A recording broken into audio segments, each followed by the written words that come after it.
సాయిరాం.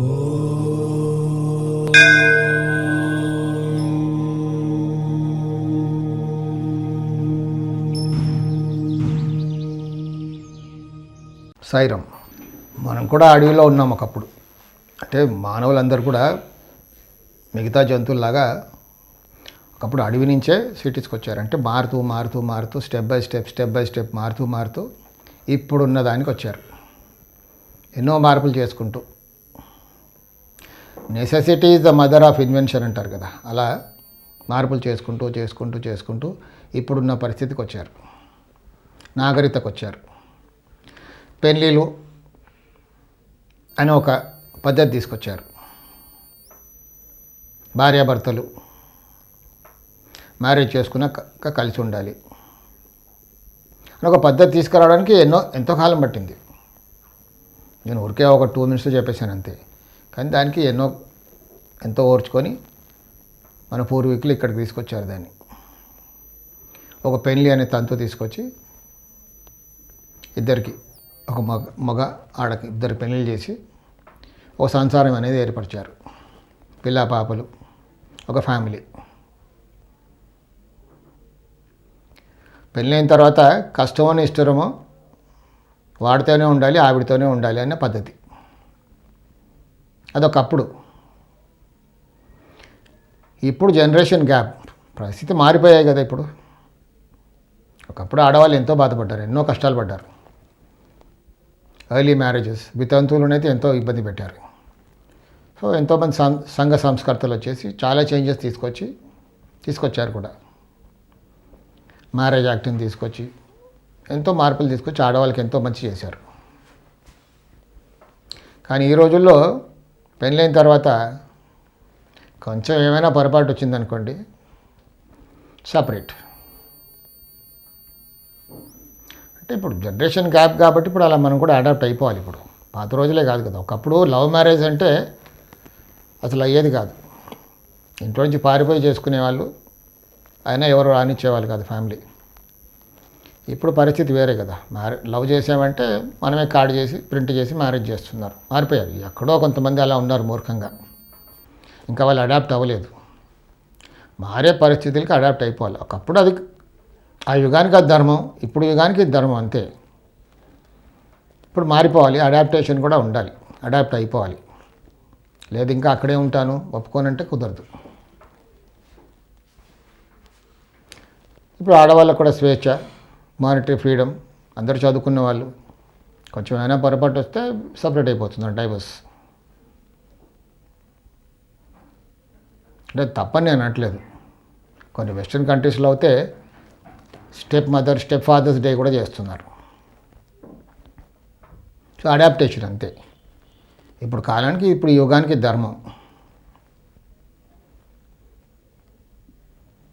మొన్న ఎన్టీవీలో ఒక న్యూస్ చూశాను నేను. భార్యే భర్తని పిరియుడితో కలిసి భర్తని గొంతు పిసికి చంపేసింది అని. చంపింది ఎవరికి తెలీదు. తర్వాత ఫ్యామిలీ వాళ్ళు రిపోర్ట్ ఇస్తే, ప్రోబ్ చేస్తే వీరిద్దరు ఇలా చేశారని బయటపడింది. సరే, దాంట్లో న్యూస్లో చెప్పడం ఇంకొకటి ఏంటంటే, అదేంటో కానీ మెదక్ డిస్ట్రిక్ట్లోనే ఇలాంటి ఎక్కువ జరుగుతున్నాయి, భార్యలే భర్తలను హత్య చేస్తున్నారని చెప్పడం జరిగింది. అంటే క్రిమినల్ రికార్డ్స్ ఎక్కువగా ఈ డిస్ట్రిక్ట్లో ఉన్నాయని. అంటే వాస్తు ప్రకారంగా దీనికి ఏమైనా సంబంధం ఉందా అని నేను ఒకసారి చెప్పడం నా ఉద్దేశం. అంటే ఇది నేను చెప్పేది ఇప్పుడు అసలు కొన్ని విషయాలు చెప్పకూడదు బయటికి. అలాంటివి ఎన్నో ఉన్నాయి, కొన్ని సీరియస్గా ఉంటాయి, అవి చెప్పకూడదు.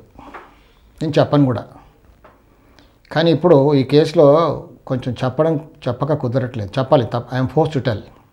ఎందుకంటే ఆ దోషం ఉన్న వాళ్ళు సవరించుకుంటే ఇలాంటివి జరగకుండా ఉంటాయనేది నా ఉద్దేశం. కొంచెం అవేర్నెస్ క్రియేట్ చేయాలనేది ఉద్దేశం. కానీ ఎవరినో భయపెట్టించాలి, చెప్పకూడదు చెప్తున్నానని కాదు. అలాంటివి ఎన్నో ఉన్నాయి, చెప్పని. ఇంకా ఇలా ఎందుకు జరుగుతుంది అంటే ఎక్స్ట్రా మ్యారిటల్ అఫేర్ ఇది. ఆగ్నేయ దోషం అంటే మగవాడి జీవితంలో ఇంకొక ఆదాయం వస్తుంది. దొరికితే దొంగ, లేకపోతే దొర. సో ఇక్కడ ఈ కేసులో జరిగింది ఏంటి? ప్రియుడు, ఈవిడ, అంటే ఆవిడికి పెళ్ళైన తర్వాత ఇంక ముగ్గురు సంతానం అయినా ఇంకా ఎక్స్ట్రా మ్యారిటల్ అఫేర్. దాంతో చేసుకున్న హస్బెండ్ని గొంతు పిసికి చంపేశారు. అంటే భార్య భర్తని హత్య చేసిందని చెప్పారు. అలా జరిగింది కూడా అక్కడ.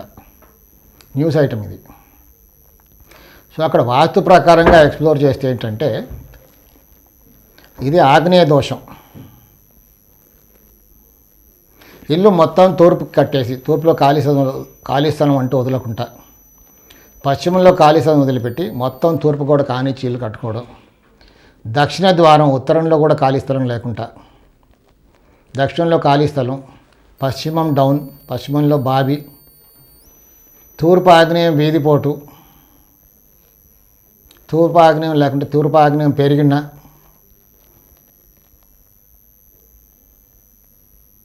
ఇలాంటి సందర్భాలు జరుగుతాయి అక్కడ. అంటే భార్యే కారకురాలు అవుతుంది హస్బెండ్ చావుకి.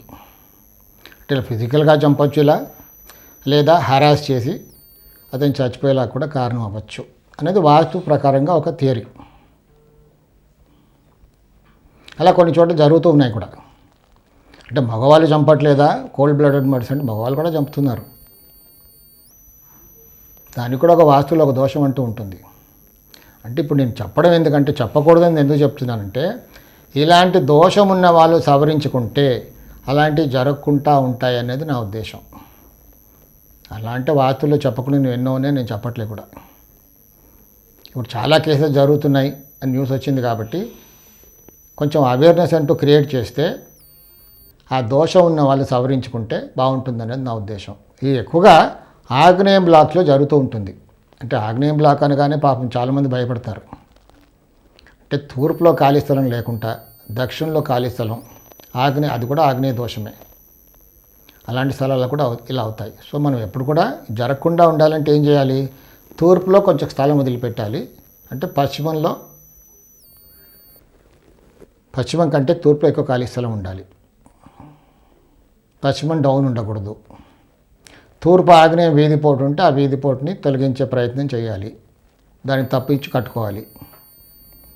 లో లెవెల్ గొయ్యి ఏమైనా పశ్చిమంలో ఉంటే దాన్ని పూర్తి చేసి లెవెల్ చేసుకోవాలి. ఉత్తరంలో కూడా ఖాళీ స్థలం ఉండేలా చూసుకుంటే ఇలాంటివి జరగకుండా ఉంటాయి అనేది నా ఉద్దేశం. సాయి రక్ష.